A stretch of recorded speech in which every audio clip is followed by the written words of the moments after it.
Hi friends, Sunday long video ஏன் post பண்ணுறதே இல்லைன்னு எல்லாருமே கேட்டுகிட்டே இருக்கீங்க. ஆக்சுவலாக ஆல்ரெடி ஷேர் பண்ணியிருந்தேன், என்னோடய மொபைலில் storage problem. So long video shoot பண்ணால் கண்டிப்பாக போஸ்ட் பண்ணுறதுக்கு 2-3 நாள் ஆகும்.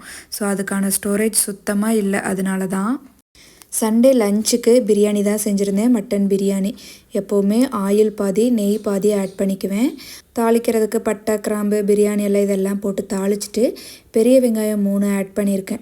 பச்சை மிளகா 2, இஞ்சி பூண்டு பேஸ்ட்லேயும் ஒரு 2 பச்சை மிளகா ஆட் பண்ணி அரைச்சிக்கோங்க. இதெல்லாம் நல்லா வதங்கட்டும். தக்காளி ஒரு 3 தக்காளி ஆட் பண்ணியிருக்கேன். எல்லாம் நல்லா வதங்கினதுக்கப்புறமா நம்ம மட்டன் ஆட் பண்ணிக்கலாம். மசாலான்னு பார்த்திங்கன்னா பிரியாணி மசாலா மட்டும்தான் ஆட் பண்ணுவேன். டேஸ்ட்டு ரொம்ப சூப்பராக இருக்கும். எல்லாம் நல்லா வதங்கினதுக்கப்புறமா அரிசி ஆட் பண்ணிவிட்டு தேவையான அளவு தண்ணி ஊற்றிடுங்க. கொதி வந்ததுக்கப்புறமா எலுமிச்சம்பழம் புழிஞ்சு விட்டுட்டு கொத்தமல்லி தூவிட்டு மூடி வச்சிடலாம். அவ்வளோதான், சூப்பரான பிரியாணி ரெடி. ஓகே ஃப்ரெண்ட்ஸ், இன்றைக்கி டே இப்படி தான் இருந்துச்சு. நம்ம நாளைக்கு இன்னொரு வீடியோவில் பார்க்கலாம்.